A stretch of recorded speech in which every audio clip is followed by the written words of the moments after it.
இந்த நிகழ்வின் கதாநாயகன் நூலாசிரியர் ரவிதாசன் அவர்களே, ரவிதாசன் ஒரு வார்த்தை சொன்னார். இவர்தான் ஐயா கடலார் என்னுடைய குருநாதர் என்று.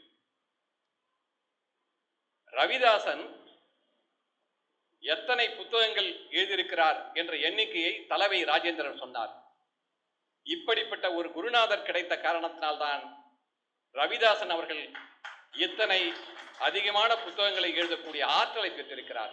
ஏனென்று சொன்னால், ஒரு படைப்பாளனுக்கு எழுதுவதற்குரிய எண்ணம், எழுதுவதற்குரிய ஆற்றல், எழுதுவதற்குரிய பயிற்சி, எழுதுவதற்குரிய கருப்பொருள் இவைகள் இருந்தால் கூட அவனை ஊக்கப்படுத்தி அவனை சபையின் முன்னே அமர வைத்து அழகு பார்க்கின்ற ஒரு தலைவன் வேண்டும். அப்படிப்பட்ட தலைவர் தான் கடலார்.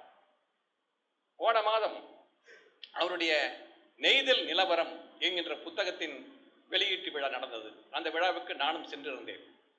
ஒரு அற்புதமான புத்தகம். நெய்தல் நிலவரம் என்பது தமிழ்நாடு முழுக்க இருக்கின்ற கடலோர மாவட்டங்கள், அந்த கடலோர மாவட்டங்களை அந்த மாவட்டங்களிலே களப்பணியாற்றிருக்கிறார். ஒவ்வொரு மாவட்டத்திற்கும் சென்று அந்த மாவட்டத்திலே இருக்கிற முக்கிய அம்சங்கள், இப்படி அந்த தமிழ்நாடு முழுக்க இருக்கிற கடலோர மாவட்டங்களை பற்றிய ஒரு புத்தகம்.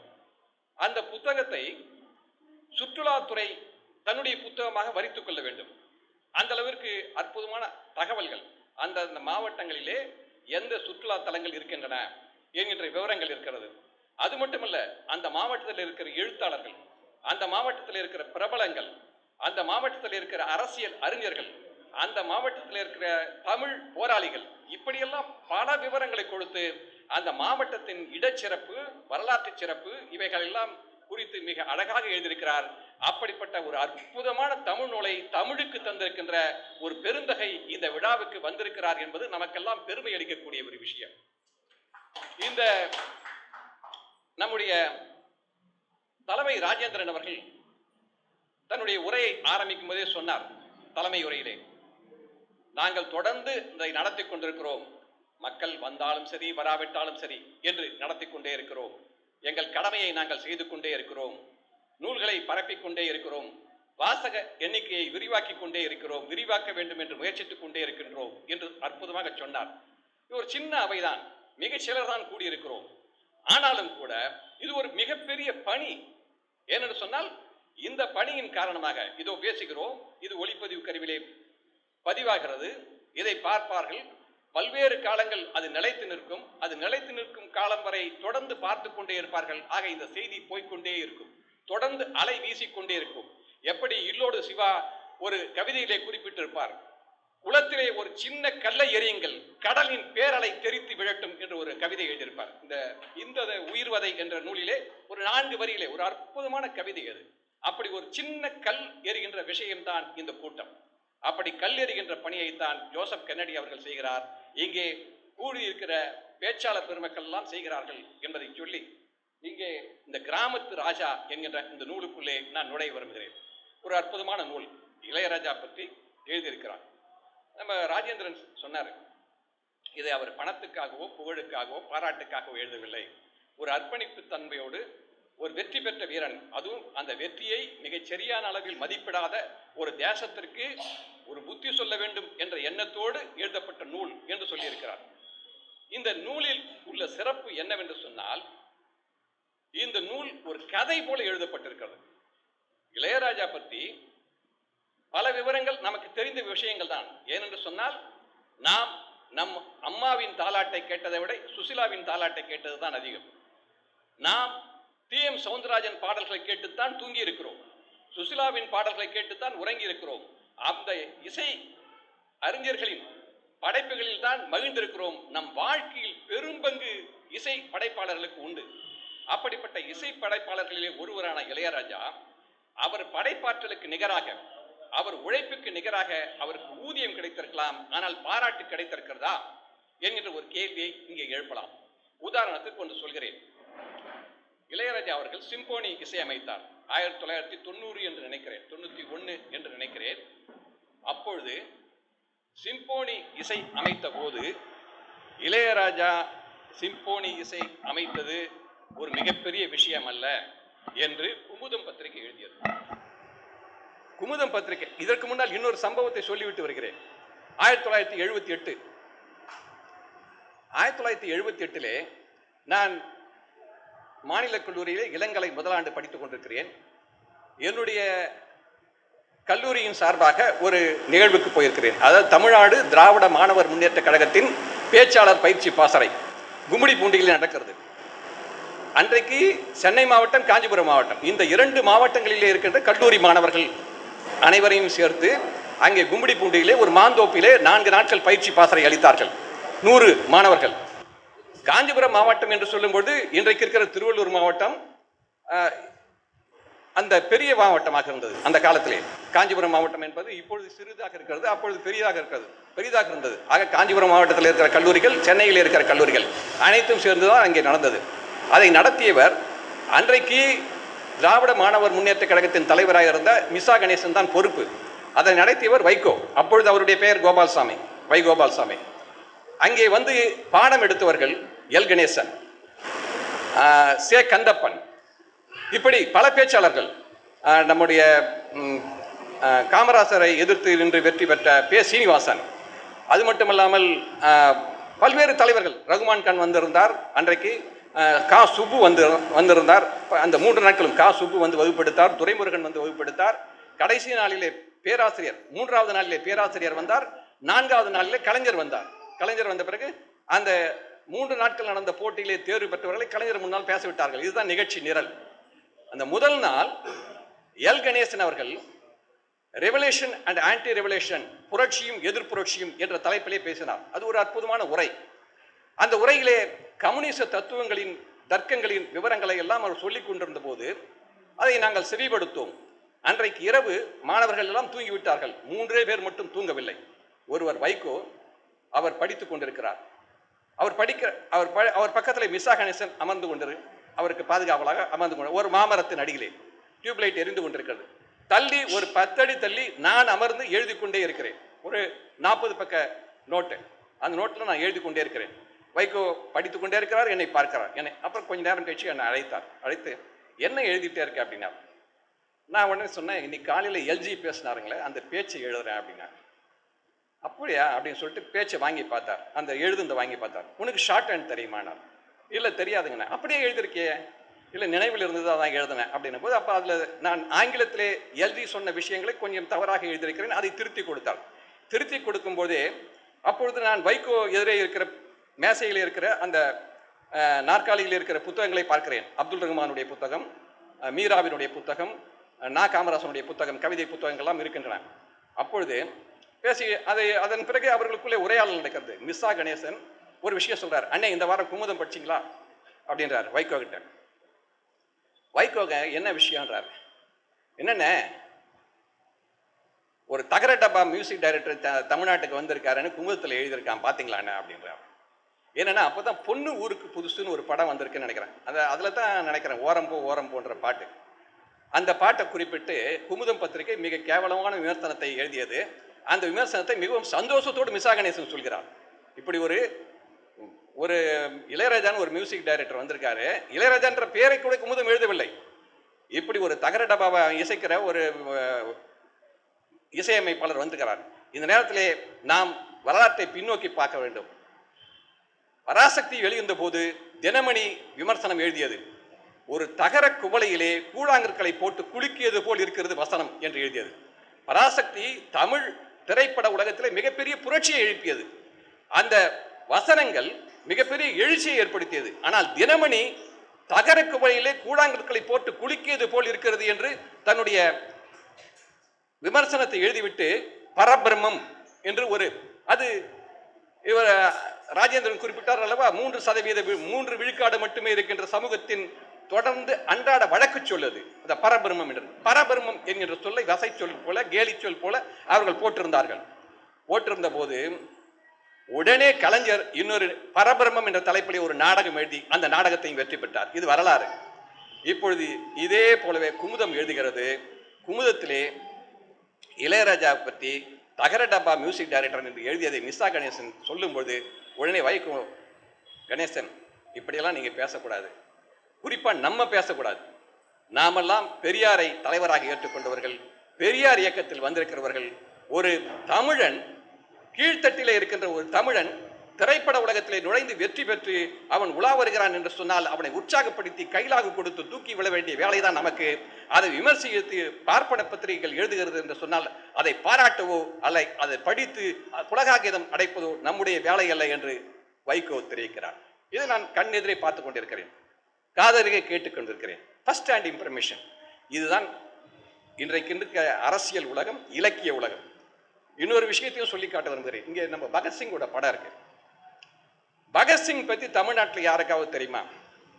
பகத்சிங் வாழ்ந்த காலத்தில் தமிழ்நாட்டில் பகத்சிங் யாருக்குமே தெரியாது. சாண்டர்ஸ் கொலை வழக்கு நடக்கிறது. சாண்டர்ஸ் கொலை வழக்கு நடந்த போது பகத்சிங் யார் என்று தமிழ்நாட்டுக்கு தெரியாது. ஆனால் மத்திய பாராளுமன்றத்திலே பகத்சிங் குண்டு வீசிய போது பகத்சிங் பற்றி மிகப்பெரிய பரபரப்பான செய்திகள் இந்தியா முழுக்க வருகின்றன. பிரிட்டிஷ் உலகம் முழுக்க அந்த செய்தியை உற்று கவனிக்கிறது. வழக்கு நடக்கிறது. பகத்சிங்க்கு தூக்கு தண்டனை போடப்படுகிறது. அந்த குண்டு வழக்கை பற்றி தமிழ்நாட்டிலே ஒரு பத்திரிகை எழுதியது. என்ன எழுதியது என்று சொன்னால், பகத்சிங் தத் என்கின்ற 2 முழு முட்டாள்கள் அங்கே பாராளுமன்றத்திலே குண்டு வீசினார்கள் என்று முட்டாள்கள் என்று வர்ணித்தது. அந்த பத்திரிகை யார் என்று சொன்னால் ஆனந்த விகடன். அப்பொழுது ஆனந்த விகடன் மாத பத்திரிகை. ஆனந்த விகடன் பகத்சிங் என்ற மாவீரனை, இந்திய சுதந்திரத்திற்காக தன்னுடைய இன்னுரையை தந்த மாவீரனை பற்றி முட்டாள் என்று தமிழ் மக்களுக்கு அறிமுகப்படுத்தியது.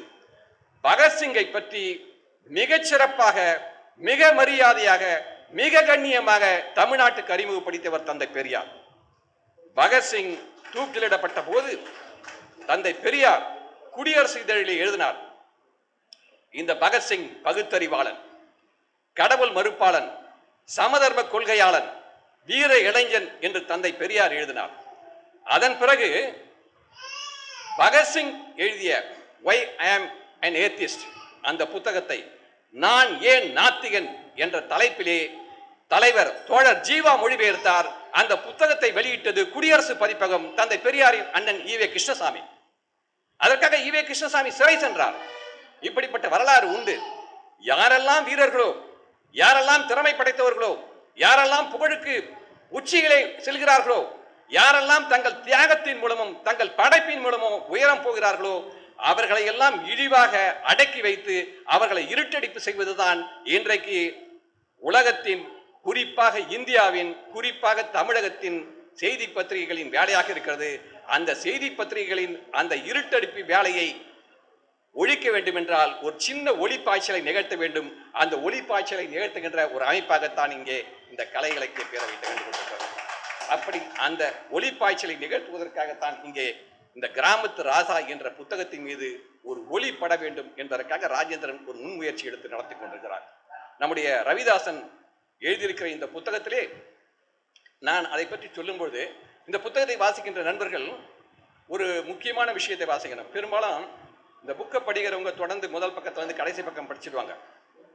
அதற்கு முன்னால், புத்தகத்திற்கு முன்னால் அணிந்துரை எழுதியிருக்காங்க. அந்த அணிந்துரைகளை படிக்க வேண்டும். இந்த அணிந்துரைகளை பார்த்தீங்கன்னா முக்கியமான அணிந்துரை அந்த நல்லி குப்புசாமி என்கிற ஒருவர் எழுதியிருக்கிறார். ஒரு பெரும் தனக்காரர். அது ஒரு ஃபார்மாலிட்டி என்று கூட நாம் சொல்லிவிடலாம். ஆனால் நாம் முத்துலிங்கம் எழுதியிருக்கார் இல்லைங்களா, இந்த முத்துலிங்கம் எழுதியிருப்பதை கண்டிப்பாக வாசித்தாக வேண்டும். ஏன்னா முத்துலிங்கம் என்று ஒரு அற்புதமான பாடலாசிரியர். திரைப்படத்திலே அந்த சாங் சிச்சுவேஷன் என்று சொல்வார்கள், அந்த பாடல் சூழலுக்கு ஏற்ப பாடல் எழுதுவதிலே மிக அற்புதமான திறமை படைத்த ஒரு பாடலாசிரியர் முத்துலிங்கம். அவரை பார்த்தீங்கன்னா அவர் சொல்றாரு, என்னுடைய வாழ்நாளிலே நான் இளையராஜாவோடு நெருங்கி பழகி இருக்கிறேன், இளையராஜாவோடு பணிபுரிந்திருக்கிறேன். ஆனால் எனக்கே தெரியாத பல செய்திகளை ரவிதாசன் குறிப்பிட்டிருக்கிறார் அப்படின்றார். இதுதான் ரொம்ப முக்கியம். இளையராஜாவோடு பழகி ஏறக்குறைய ஒரு பல ஆண்டுகள், 10 ஆண்டுகளுக்கு மேலாக இளையராஜாவோடு சேர்ந்து பணியாற்றிய ஒரு பாடலாசிரியர் தனக்கு தெரியாத விஷயங்கள் இளையராஜாவை பற்றி ஒரு புத்தகத்திலே வந்திருக்கிறது என்று சொல்கிறார் என்று சொன்னால் அதை விட ஒரு பெரிய பாராட்டு கிடையவே கிடையாது. அது முத்துலிங்கம் சொல்லியிருக்காரு. அது மனம் திறந்த பாராட்டு, அது வாழ்த்த வேண்டும். அப்புறம் நான் இது சொல்லும்போது இந்த புத்தகத்துக்கு நான் ஒரு விமர்சனம் கல்வெட்டு பேசுறது இதழில் எழுதினேன். அதை எடுத்து போட்டிருக்காரு. நான் என்ன எழுதியிருக்கேன்னா, இது வந்து பயோபிக் காலம், அதாவது தன் வரலாறு.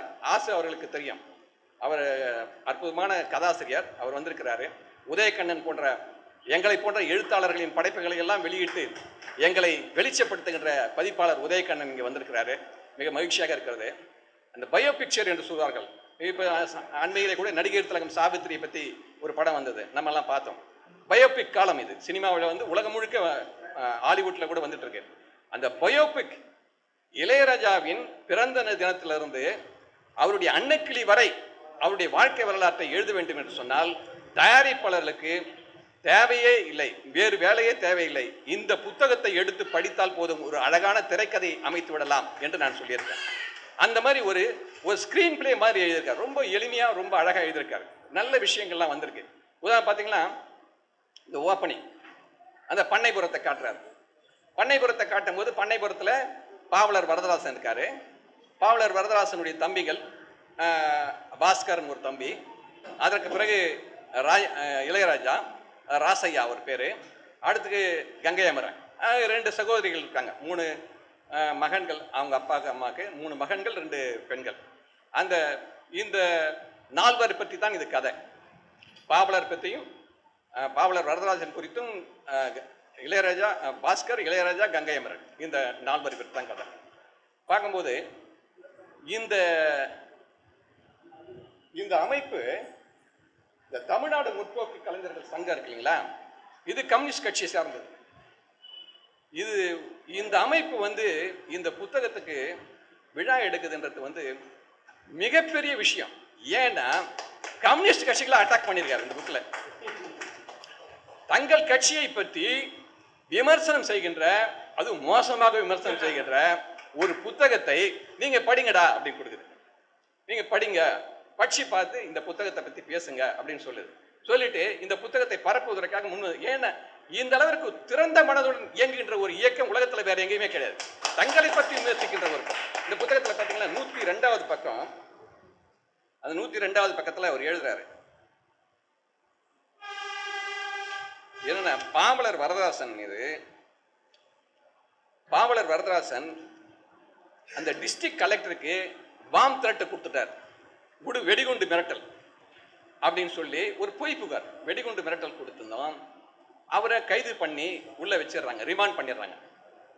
இந்த செய்தி வந்த பிறகு இளையராஜாவும் அந்த சகோதரர்களும் சேர்ந்து கம்யூனிஸ்ட் கட்சி தலைவர்களை போய் பார்க்குறாங்க.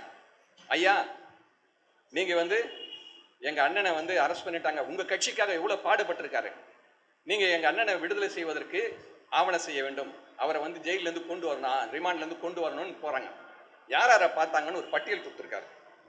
என்னன்னா, பாலதண்டாயுதம் எவ்வளவு பெரிய தலைவர், தோழர் பிபி சிந்தன் மிகப்பெரிய போராளி, அப்புறம் தோழர் C A Balan, KDK Thangamani, தோழர் தா பாண்டியன், தியாகு ஆர் நல்லக்கண்ணு, இவங்களெல்லாம் போய் பார்க்குறாங்க. எப்படி நம்முடைய பாவலர் அவர்களை வெளியே கொண்டு வர வேண்டும் என்று திட்டமிடுவதற்காக அந்த சகோதரர்கள், அவங்க கிராமத்திலேருந்து வந்து அப்பதான் சினிமாவில் கொஞ்சம் கொஞ்சமாக முயற்சி பண்ணிட்டு இருக்கவங்க, பெரிய அளவில் செல்வாக்கு இல்லாதவர்கள், அவர்கள் அங்கே போய் பரபரத்து போய் அங்கே கேட்கும்பொழுது இந்த தலைவர்கள், அதில் சில தலைவர் எல்லோருமே சொன்னாங்கன்னு சொல்ல, ஆனால் யாருமே கை கொடுக்கவில்லை. இது ஒரு மிகப்பெரிய குற்றச்சாட்டு. இந்த குற்றச்சாட்டை, இது வாழ்க்கையில் உண்மையில் நடந்த விஷயம், அதனால அதை ரவிதாசன் அமலப்படுத்தியிருக்காரு. ரவிதாசன் கற்பனையில் எழுதின விஷயம் இல்லை, வரலாற்றில் பதிவாயிருக்கிற விஷயத்தை தெளிவுபடுத்துகிறார், ஒளிவு மறைவு இல்லாமல் எழுதுறார். அவரும் ஒரு கம்யூனிஸ்ட் இயக்கத்திலே, இதே கம்யூனிஸ்ட் இயக்கத்திலே ரவிதாசன் அவர்களும் இணைந்து பணியாற்றி கொண்டிருக்கிறார். ஆனாலும் கூட வரலாற்றை மறைக்கக்கூடாது என்கிற காரணத்தினால், வரலாற்றில் இப்படிப்பட்ட தவறுகள், பிழைகள் நடந்திருக்கின்றன என்பதை சுட்டிக்காட்ட வேண்டியது தன்னுடைய எழுத்தாளன் என்ற முறையில் தன்னுடைய கடமை என்கின்ற காரணத்தால் அவர் இதை குறிப்பிடுகிறார். ஆனால் இதே ரவிதாசன் அடுத்து இன்னொரு இடத்துல சொல்றாரு, இளையராஜா அவர்களுக்கு வாய்ப்பு கிடைத்ததுக்கு காரணம் பஞ்சு அருணாசலம் இருக்கலாம். பஞ்சு அருணாசலம் தயாரிப்பாளர். பஞ்சு அருணாசலத்திடம் இளையராஜாவை அறிமுகப்படுத்தியது செல்வராஜ், கதாசிரியர் செல்வராஜ். ரவி இருக்கார, ஆர் செல்வராஜ், அவரை பத்தி எழுதியிருக்காரு. ஆர் செல்வராஜ் யார் என்று சொன்னால், அவரை பத்தி எழுதும்போது ரவி சொல்றாரு, 126வது பக்கம் நினைக்கிறேன், ஆர் செல்வராஜ் அவர்கள் ஒரு கதாசிரியராக சென்னையில் இருக்கிறார். அவர் ஏற்கனவே பல படங்களிலே பணியாற்றிருக்கிறார். பஞ்சு அருணாசலத்தை அவர் அறிவி வைத்திருக்கிறார். பஞ்சு அருணாசலத்துக்கு ஆர் செல்வராஜ் மீது மிகப்பெரிய மரியாதை இருக்கிறது. எனவே தன் மீது இருக்கின்ற மரியாதையை பயன்படுத்திக் கொண்டு தன் ஊரிலே இருந்து வந்திருக்கின்ற, தன்னுடைய பகுதியில் இருந்து வந்திருக்கின்ற ஒரு திறமை வாய்ந்த இளைஞனை அந்த திரைப்படத்திலே அறிமுகப்படுத்த வேண்டும் என்று ஆர் செல்வராஜ் அங்கே முயற்சி செய்கிறார். முயற்சியில் வெற்றி பெறுகிறார். வெற்றி பெற்று அங்கே அவர் அறிமுகப்படுத்துகிறார். அறிமுகப்படுத்தும் போது அந்த இவருக்கு வாய்ப்பு கிடைக்கிறது. வாய்ப்பு கிடைத்த பிறகு இதை பற்றி ரவிதாசன் எழுதுறாரு. ஆர் செல்வராஜ் ஏன் அவரை அறிமுகப்படுத்தி அவருக்கு வாய்ப்பு கொடுத்தார் என்று சொன்னால், ஆர் செல்வராஜ் புகழ்பெற்ற கம்யூனிஸ்ட் தலைவர் சங்கரையாவின் வழி வந்தவர். சங்கரையா செல்வராஜுக்கு பெரியப்பான்னு நினைக்கிறேன். ஆக சங்கரையா அவர்களின் குடும்பத்து பிள்ளை என்கின்ற காரணத்தினால் அவருக்கு மிக பரந்த விரிந்த மனம் இருக்கிறது. அவருக்கு மனிதர்களை பாகுபடுத்தி பார்க்கின்ற ஒரு குறுகிய மனம் இல்லை என்பதையும் தெளிவுபடுத்துகிறார். ஆக 102வது பக்கத்தில் ஏற்பட்ட குற்றச்சாட்டை அவரை மறுத்து, ஒரு கம்யூனிஸ்ட் என்பவன், உண்மையான கம்யூனிஸ்ட் என்பவன் மனிதர்களுக்குள்ளே பாகுபாடு பார்க்க மாட்டான் என்பதை தெளிவுபடுத்துகின்ற ஒரு புத்தகமாகவும் இருக்கிறது. ஆக அந்த பாதகங்களையும் எழுத்திவிட்டு அதே நேரத்திலே இளையராஜா மிகப்பெரிய மனிதராக வருவதற்கு வாய்ப்பளித்தவன் ஒரு கம்யூனிஸ்ட் குடும்பத்திலிருந்து பிறந்தவன் என்கின்ற தகவலையும் சொல்லியிருக்கிற ரவிதாசன் ஒரு அற்புதமான விஷயம். இது வெறுமனே வாழ்க்கை வரலாறு மட்டுமல்ல, இதுல மிகப்பெரிய நகாசு வேலைகள்லாம் ஐயா பண்ணியிருக்காரு, ரவி பண்ணியிருக்காரு. அதுங்களா ஆரம்பத்தில் அந்த பண்ணைபுரத்தை காட்டுறாரு. பண்ணைபுரத்தில் ஒரு ஒரு ஒரு தோப்பு இருக்கு, ஒரு விளையாட்டு திடல். அந்த விளையாட்டை பேய் தோப்புன்னு சொல்றாங்க. அங்க ஏன்னா அங்க பேய் இருக்கு அப்படின்னு அங்க ஒரு நம்பிக்கை, மூட நம்பிக்கை விலகிட்டு இருக்கும்போது அங்கு பாவலர் வரதராஜன் பேய் மறுப்பாளர் சங்கத்தின் தலைவர். அதனால பேய் இல்லை, அதெல்லாம் மூட நம்பிக்கை என்றது ஒழிப்பதற்காக அவர் என்ன பண்றாரு, அந்த மரத்துல போய் எந்த மரத்திலே பேய் இருக்கிறது என்று மக்களால் நம்பப்படுகிறதோ அந்த மரத்திலே சென்று ஆணி அடித்து விட்டு வந்து விடுகிறேன் என்று சொல்கிறார். உடனே பேய் மறுப்பாளர்கள் சங்கத்திலே ஒரு கூட்டம் கூட்டி யார் போறது அப்படின்னு சீட்டு குலுக்கி போடுறாங்க. அதுல ஒருத்தருடைய பேர் வருது, பாவலருடைய பேர் வரல. பாவலர் வருத்தப்படுறாரு. இருந்தாலும் ஜனநாயக ரீதியாக அந்த போட்டிக்கு சம்மதித்து யாருடைய பெயர் அந்த குழுக்களிலே வந்ததோ அவரை அனுப்புகிறார்கள். அவர் போறாரு, அந்த மரத்துல ஏறி ஆணி அடிக்கிறாரு. ஆணி அடிச்சதும் பார்த்தா மறுநாள் அன்னைக்கு ராத்திரி அவர் திரும்ப வரல, தோப்புலேருந்து திரும்பி வரல, அந்த விளையாட்டு திடலேருந்து திரும்பி வரல. காலையில போய் பார்க்குறாங்க, அந்த மரத்தடியிலே அந்த ஆணி அடிக்க சென்றவர் செத்து கிடக்கிறார், பிணமாக கிடக்கிறார். உடனே பேய் இருக்கிறது என்று நம்புகின்ற அந்த மூட நம்பிக்கை உள்ள மக்கள் தங்களுடைய நம்பிக்கைக்கு வலியுறுத்திவிட்ட ஒரு நிகழ்ச்சி என்று அதை நம்புகிறார்கள், இன்னும் பரப்புகிறார்கள். ஆனால் பாவலர் மனம் அமைதி அடையவில்லை. இது ஏன் நடந்தது அப்படின்னு ஆராய்ச்சி பண்றார்.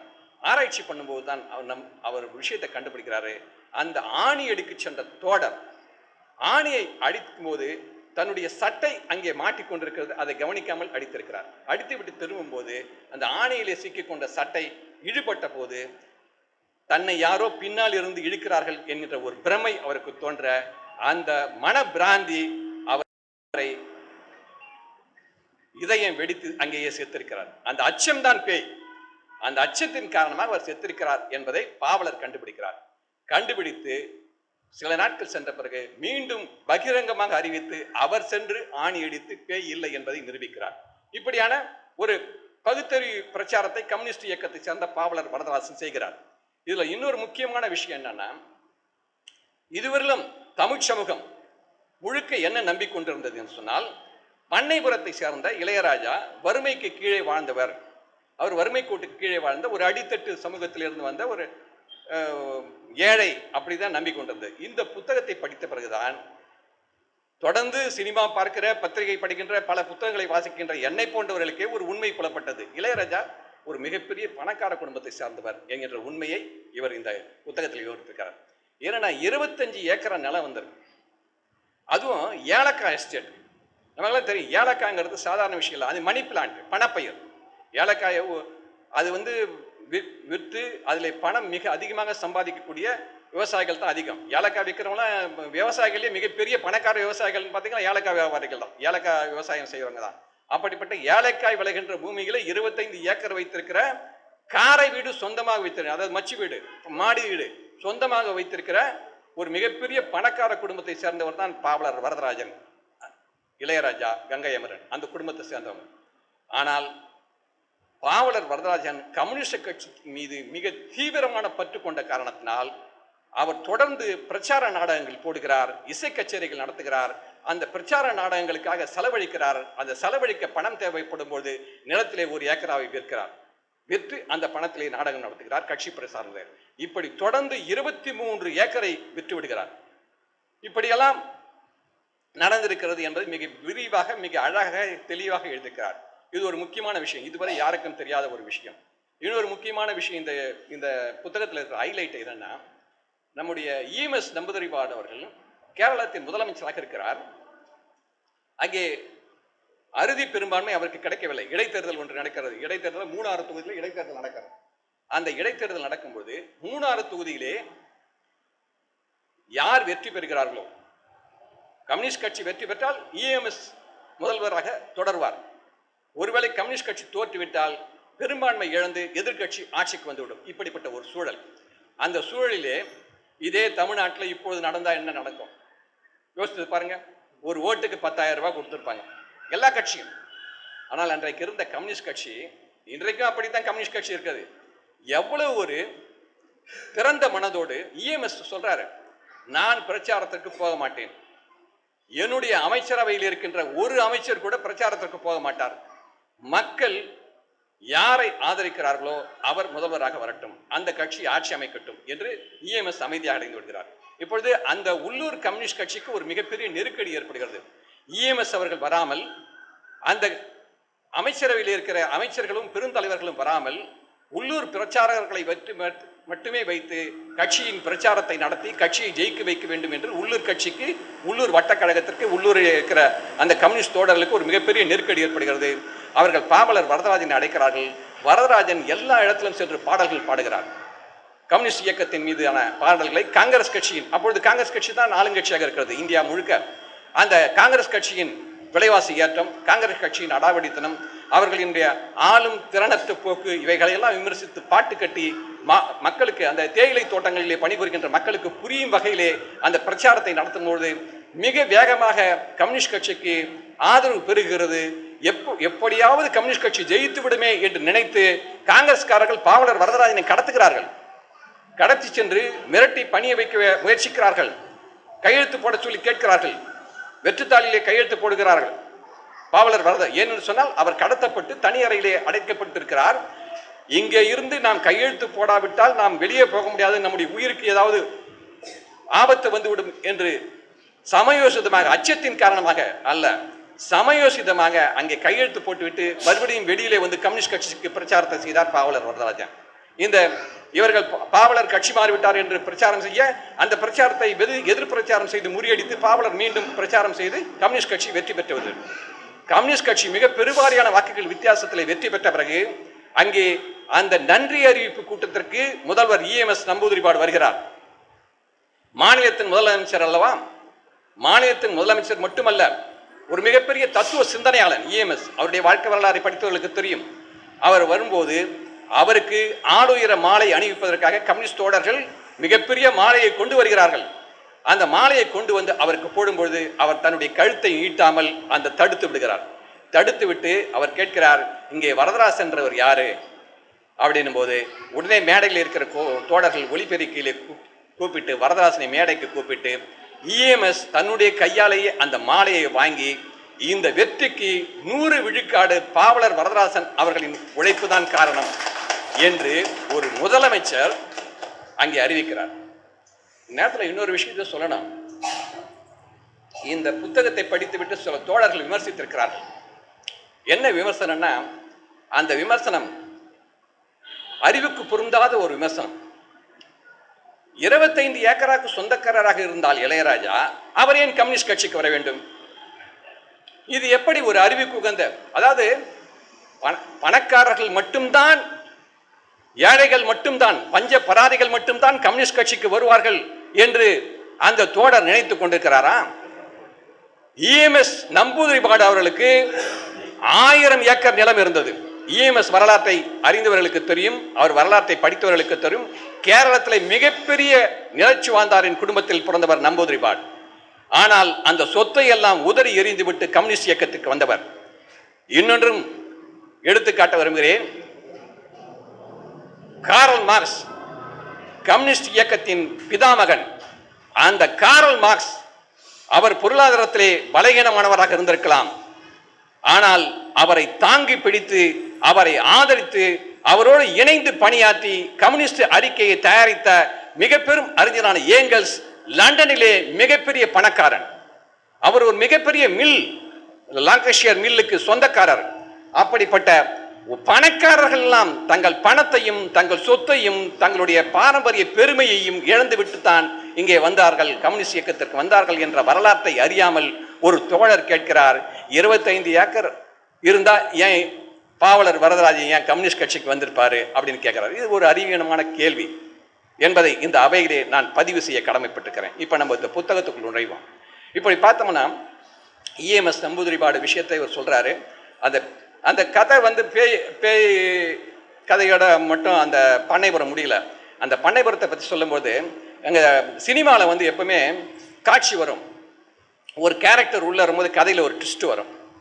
அந்த ட்விஸ்ட்டு ரொம்ப நல்லா பண்ணியிருக்காரு. ஏன்னா அந்த ஊரில் ஒரு அந்த காலரா அப்புறம் தொற்று நோய் அந்த சுகாதாரத்துறை அதிகாரி ஒருத்தர் இருக்கார். அவர் பேர் சின்னையாவா? அவர் வந்து சொல்கிறாரு, சின்னசாமி, அவர் சொல்கிறார், ரொம்ப வருத்தப்படுறாரு. ஏன் வருத்தமாக இருக்கீங்கன்னு பாவலர் சகோதரர்கள் கேட்கும்போது அவர் சொல்கிறாரு, நாளைக்கு எங்கள் அதிகாரி வராரு, அந்த அதிகாரி வரும்போது அவர் ரொம்ப கண்டிப்பானவர், அவர் வந்தார்னா இதுவான். அவன் மறுநாள் அதிகாரி வராரு. அந்த அதிகாரி வரும்பொழுது அவரை வரவேற்பதற்காக இந்த பேருந்து நிலையத்தில் அத்திமர பேருந்து நிலையத்தில் காத்திருக்கிறார்கள். யார்? இளையராஜா, கங்கைமரன், பாஸ்கர் 3 பேரும் காத்திருக்காங்க.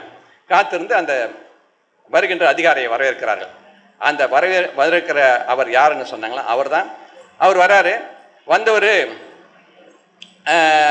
இவங்க இசைக்குழு வச்சிருக்காங்க, இசை நாடகங்கள் நடத்துகிறாங்க, இசை பாடல்களை உருவாக்குகிறார்கள் என்று தெரிந்ததும் அந்த ஒத்திகைகளை பார்க்கிறார்.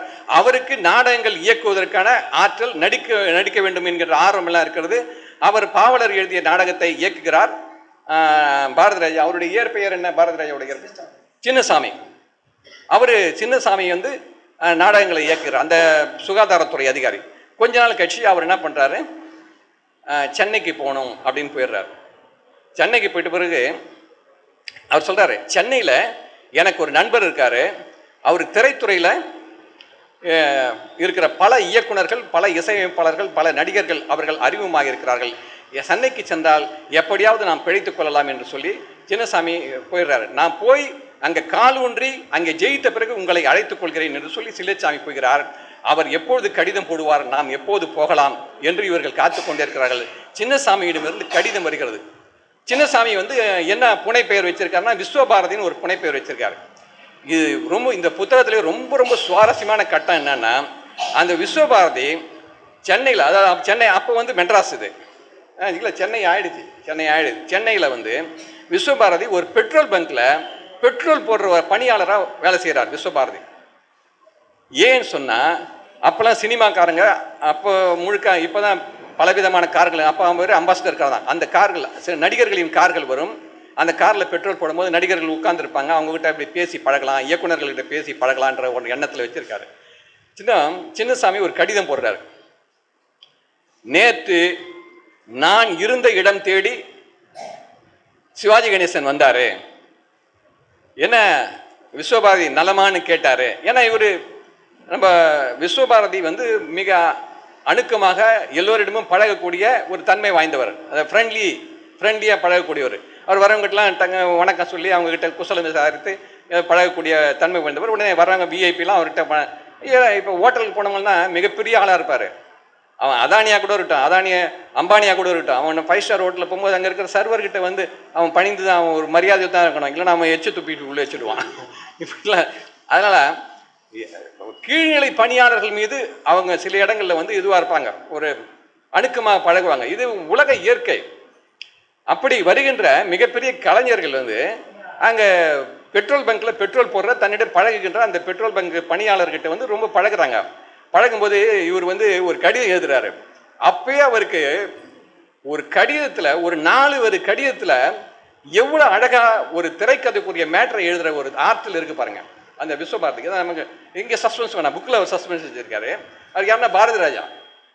பாரதி ராஜா சொல்றாரு, நான் இருக்கும் இடம் தேடி சிவாஜி கணேசன் வந்தாரு, என்ன விஸ்வபாரதி சௌக்கியமானு கேட்டாரு அப்படின்றாரு. என்ன விஷயம்னா, சிவாஜி சார் வந்து பெட்ரோல் போட வந்திருக்காருங்க, அவருடைய கார்ல அவர் உட்கார்ந்துருக்காரு, டிரைவர் வந்திருக்காரு, பெட்ரோல் போட்டு போயிருக்காங்க. இதை இந்த மேட்டரை எழுந்தோம்.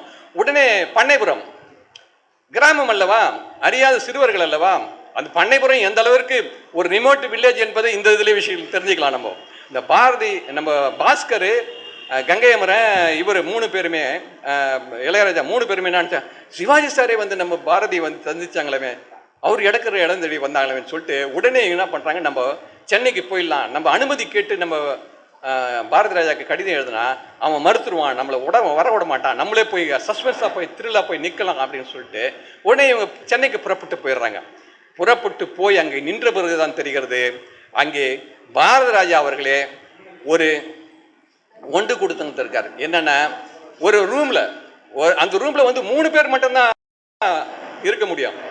அந்த 3 பேர்ல கெஞ்சி கூத்தாடி நாலாவது ஆளா பாரதி ராஜா தங்கியிருக்காரு. இப்படி ஒரு காட்சி வச்சிருக்காரு. அந்த அவர் பாரதி ராஜா சொல்றாரு, ஏன்டா எங்களுக்கு வந்தீங்கன்னு. பிறகு அப்புறம் இவங்க பேசி பழகிறாங்க. இப்படி பாரதி ராஜா கிட்ட நெருக்கமா பழகி பாரதி ராஜா இவங்க சேர்ந்து பழகிறாங்க. எஸ்பிபி இருக்காரு. இதுல முக்கியமான விஷயம் என்ன பார்த்தீங்கன்னா,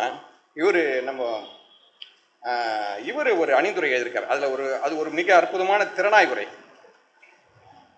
பொன்குமார் நினைக்கிறேன்.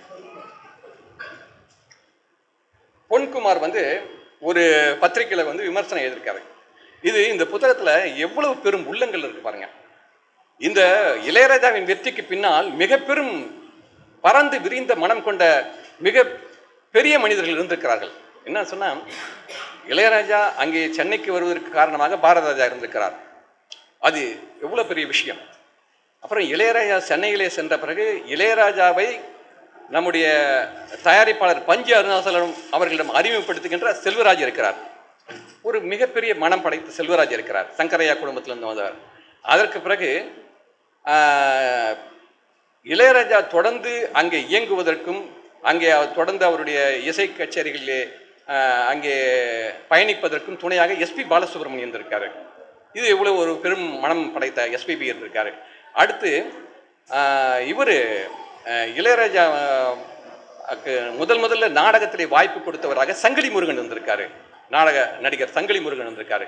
அடுத்து பார்த்தீங்கன்னா, இளையராஜா வந்து ஒரு சாஸ்திரிய சங்கீதம் மட்டுமல்லாமல் சாஸ்திரிய சங்கீதத்தை முறைப்படி கற்றுக்கொள்ள வேண்டும், அதே நேரத்தில் வெஸ்டர்ன் மியூசிக் என்று சொல்லப்படுகின்ற அந்த மேற்கத்திய இசையையும் முறையாக கற்றுக்கொள்ள வேண்டும் என்று இளையராஜாவை ஆற்றுப்படுத்துகின்ற ஒரு பாடகியாக கமலான்னு ஒரு பாடகி இருந்திருக்காங்க. அப்புறம் இளையராஜாவுக்கு கற்றுக் கொடுக்கின்றவராக ஒரு தன்ராஜ் மாஸ்டர் இருந்திருக்காரு. அப்புறம் பார்த்தீங்கன்னா, இளையராஜா அவர் ஜி.கே. வெங்கடேஷ் கிட்ட போய் பணியாற்றாரு.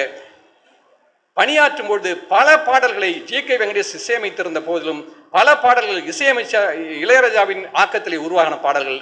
அதனால் ஜி.கே. வெங்கடேஷ் அவர்கள் தன்னுடைய அந்த பெயரை மட்டுமே போடாமல் இசை உதவி இளையராஜா என்று போடுகின்ற ஒரு மிக பெரும் மனம் படைத்தவராக ஜி.கே. வெங்கடேஷ் இருக்கிறார். இதுல பார்த்தோம்னா, இன்றைக்கு இருந்த இதுல ஒரு முக்கியமான விஷயம்னாக்கா, ஜாதி ஜாதி ஜாதி ஜாதின்னு பேசுறோம். பாத்தீங்கன்னா, இந்த இளையராஜா வந்து ஒரு மிக பெரும் இசைக்கலைஞராக மாறி விரிவடைவதற்கு அனைத்து ஜாதியிலும் இருக்கின்ற பெருமக்கள் தங்கள் ஜாதிகளை, தங்கள் சுயங்களை அனைத்து மறந்துவிட்டு, இவன் தமிழன் நான் தமிழன், இவன் மனிதன் நான் மனிதன், இவன் கலைஞன் நான் கலைஞன் என்று அவன் பயணித்திருக்கிறான் அல்லவா, அந்த செய்தியை இந்த புத்தகம் தெரிவிக்கிறது. இதுதான் ரொம்ப முக்கியமான விஷயம். இந்த ஜாதி என்கின்ற அந்த இதுல வந்து ஜாதிய குற்றச்சாட்டுகள் உண்டு. இந்த கம்யூனிஸ்ட் கட்சியை பற்றியே சொல்லும்போது சொல்றாரு, ஜாதி இல்லை என்று சொல்லுகின்ற கம்யூனிஸ்ட் கட்சியிலேயே ஜாதி பார்க்கின்ற தோழர்கள் இருந்திருக்கிறார்கள் என்கிற குற்றச்சாட்டை ரவிதாசன் வச்சிருக்காரு. அந்த வச்சிருக்கின்ற காரணத்தினால் அதற்கு இணையான இன்னொரு விஷயத்தையும் மறைமுகமாக வாசகனுக்கு உணர்த்துகிறார். இப்படியும் இருக்கிறார்கள், ஜாதியை ஒழிக்க வேண்டும், ஜாதி இல்லாமல் ஆக்க வேண்டும் என்று போராடுகின்ற ஒரு அமைப்பில் இருக்கிற மனிதர்கள் இப்படி இருக்கிறார்கள். ஆனால் இவைகளை பற்றி அரசியல் தொடர்பே இல்லாத கலைஞர்கள் மத்தியிலே இப்படி விரிந்த மனம் படைத்தவர்களும் இருக்கிறார்கள் என்கிற ஒரு விஷயத்தை சொல்லியிருக்காரு. இது ரொம்ப முக்கியமான விஷயம். அப்புறம் இன்னொரு முக்கியமான விஷயம் என்னன்னா, இந்த எழுதுகின்ற முறையிலே கவித்துவமான ஆற்றல் இவருக்கு வந்திருக்கு. இது இந்த பண்ணைபுரத்தை பற்றி சொல்லும்பொழுது ரொம்ப அழகாக சொல்லியிருக்கிறாரு. ஆரம்பிக்கும் போதே சொல்றாரு, ஒரு ஊரில் இயற்கை காட்சி இருந்தால் அந்த ஊரை அனைவருக்கும் பிடிக்கும், இயற்கையே ஒரு ஊராக அமைந்தால் அந்த ஊரை உலகத்திற்கே பிடிக்கும். இப்படி ஒரு மொழி. அப்புறம் சொல்றாரு, அந்த பண்ணைபுரத்தை பற்றி சொல்றாரு, அது எங்க இருக்குதுன்னா தேனி மாவட்டத்தில் இருக்கு. அது சொல்றாரு, இவ்வளவு ஒரு சின்ன வரியில வந்து இவ்வளவு அழகான கவிதை மாதிரி இருப்பார். தேனி மாவட்டத்தில் தேன் போல் அமைந்த பண்ணைபுரம் அப்படின்றார். ஒரு தேன் துளி போல் பண்ணைபுரம் இருந்திருக்கு அப்படின்ற இப்படி வாக்கிய அமைப்புகளிலே மொழியிலே ஒரு அற்புதமான கவிதை ஆற்றல் வந்திருக்கு. அப்புறம் ஒரு கதை சொல்லும் முறையிலே நம்ம தலைவர் ராஜேந்திரன் கூறியது போல ரொம்ப எளிமையா அழகா சுவாரஸ்யமா படிப்பதற்கான விஷயங்களை உருவாக்கியிருக்காரு. அப்புறம் பல செய்திகள் என்னன்னாக்கா, இளையராஜா முதலில் இசையமைத்த பாடல் அப்படின்னு சொல்லும்போது காங்கிரஸ் கட்சியிலே இருந்த ஒரு சோசியலிச சிந்தனையுள்ள ஒரு தலைவனை பற்றிய பாடல் தான் பண்ணியிருக்காரு. கூரிய நெற்றி எங்கே, சிவந்த உன் இதழ்கள் எங்கே அப்படின்னு கவியரசு கண்ணதாசன் அவர்கள் நேரு அவர்கள் இறந்த போது எழுதிய கவிதை. அந்த கவிதையை சீரணி அரங்கத்திலே சீர்காழி கோவிந்தராஜன் அவர்கள் பாடுகிறார்கள். அந்த பாடல் தினத்தந்தி இதழிலே வந்திருக்கிறது. அந்த தினத்தந்தியை படித்துவிட்டு சீர்காழி கோவிந்தராஜன் என்ன மெட்டிலே போட்டார் என்று தெரியாது. கண்டிப்பாக அதையும் சொல்கிறார் ரவி, தெரிவதற்கு வாய்ப்பே இல்லை. ஆனால் அந்த கவிதையை இவர் படித்துவிட்டு இவர் போடுறார். நம்ம ரவிதாசன் எழுதுறார். இதுல இந்த புத்தகத்துக்குள்ளே வந்து பிட்வீன் லைன்ஸ் படிக்க வேண்டிய விஷயங்கள் நிறைய இருக்கு.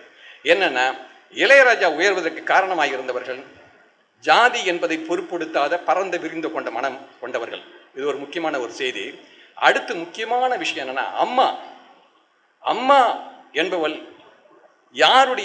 எல்லோருடைய வாழ்க்கையிலும் எவ்வளவு முக்கியமாக இருக்கிறாள் என்பதை உணர்த்துகின்ற ஒரு இலக்கியமாக இந்த புத்தகம் இருக்கிறது. இதை சொல்லும்போது நான் அவர் நிமோஷி சார் வந்திருக்காரு, அவர் நினைச்சுக்கிறேன். ஏன்னா எனக்கு தெரிஞ்சு அம்மாவை பற்றி மிக அழகாக தமிழில் எழுதிக்கிற ஒரு அற்புதமான கவிஞன் அவர் தான். அவருடைய முகநூல் பதிவுகளில் அவருடைய அம்மாவை பற்றி அப்படி ஒரு பதிவுகள் எழுதியிருப்பார். இந்த புத்தகம் முழுக்க இளையராஜாவோட அம்மாவை பற்றி சொல்லுது. என்னன்னா, அங்கே பெண் குரலில் பாடுகின்ற ஒரு பெண் பாடகி வரவில்லை. உடனே அம்மா என்ன சொல்றாங்க, ஏண்டா கவலைப்படுற வரதராஜா, நம்ம இளையராஜா இருக்கிறான், அவனுக்கு பெண் குரல் நல்லா பாடுவான், அவனை பாடவை அப்படின்றாங்க. உடனே அவர் பாடுறார். அடுத்து இளையராஜா அந்த குரல்ல நல்ல அற்புதமா பெண் பாடகை போல பாடுறாரு. பாடகின் போது மிகப்பெரிய வரவேற்பு ஏற்படுது. வரவேற்பு ஏற்ற பிறகு புகழ் பெறுறாரு. ஆனால் 12 வயசு ஆகும்போது அந்த பெண் குரல் மாறும். மகரக்கட்டு, இந்த மகரக்கட்டு என்கின்ற அது ரொம்ப மகரக்கட்டு என்ற வார்த்தையை பயன்படுத்தியிருக்கிறார் எழுத்தாளர். அதை எதை எழுதுகிறோமோ அதன் மீதான ஆராய்ச்சி செய்து அதன் மீதான கலைச்சொற்களை பயன்படுத்த வேண்டும். அது பயன்படுத்தியிருக்கார். மகரக்கட்டு ஏற்பட்டு இளையராஜாக்கு ஆண் குரல் மாறிவிடுகிறது. எனவே அடுத்து என்ன செய்வது என்று திகைக்கும் போது அம்மா தான் வழிகாட்டுறாங்க.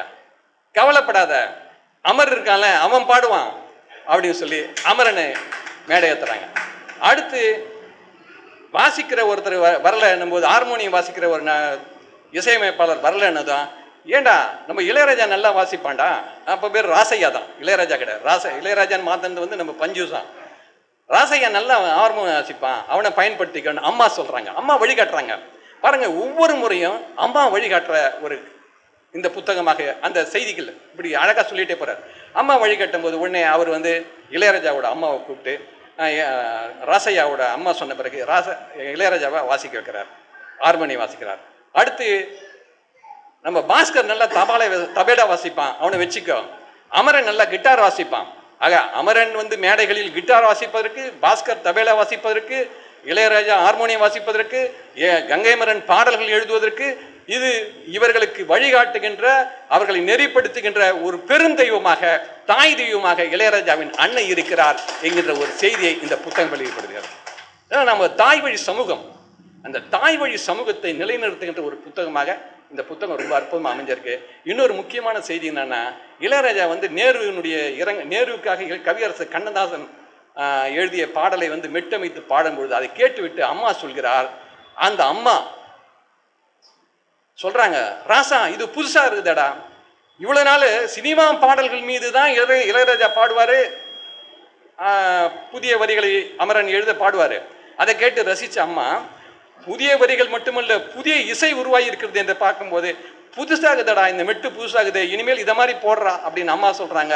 அந்த அம்மாவின் அங்கீகாரத்தின் காரணமாக, அம்மாவின் ரசனையின் காரணமாக இளையராஜா புதிய மெட்டுக்களை உருவாக்க வேண்டும் என்கின்ற முனைப்பை உருவாக்குகிறாங்க. ஆக அம்மா ராசாவின் இசை ஆற்றலை தூண்டுகின்ற ஒரு தூண்டு கருவியாக இருந்திருக்கிறாங்க அப்படிங்கிற ஒரு முக்கியமான விஷயம் இருக்கிறது.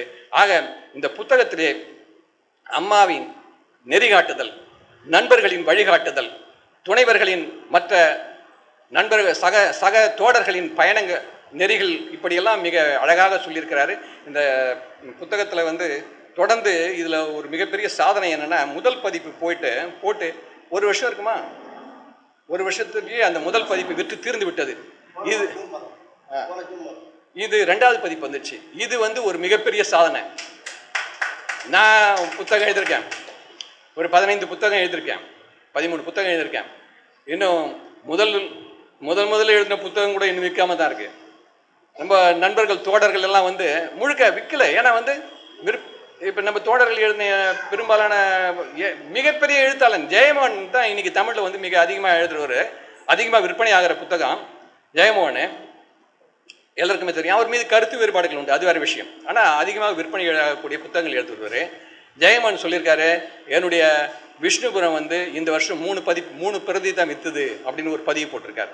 ஆக மிகப்பெரிய எழுத்தாளர்களுக்கே இப்படிப்பட்ட ஒரு நிலையை உருவாக்கி இருக்கிறார்கள். ஆனால் ரவிதாசன் இந்த புத்தகத்தை எழுதி ஒரே வருடக்குள் அந்த முதல் பதிப்பு முழுக்க விற்று திறந்து விட்டது. அது ராசாவின் கைராசி, ரவியின் கைராசி. எனவே இவர் தொடர்ந்து இளையராஜாவை பற்றி தொடர்ந்து அன்னைக்கிளிக்கு பிறகு இருக்கின்ற பகுதியையும் எழுத வேண்டும் என்கிற என்னுடைய விளைவை தெரிவித்து இந்த வாய்ப்புக்கு நன்றி கூறி, இந்த புத்தகத்தில் இருக்கின்ற விஷயங்களிலே நான் 10 விழுக்காடு கூட பேசவில்லை. ஆனால் நேரம் கடந்து விட்டது. தலைவை ராஜேந்திரன் அவர்கள் குறித்த நேரத்தை விட அதிகமாக பேசிவிட்டேன், மன்னித்து பொறுத்தல்கள் என்று சொல்லி இந்த வாய்ப்புக்கு நன்றி கூறி அமைகின்றேன். நன்றி, வணக்கம்.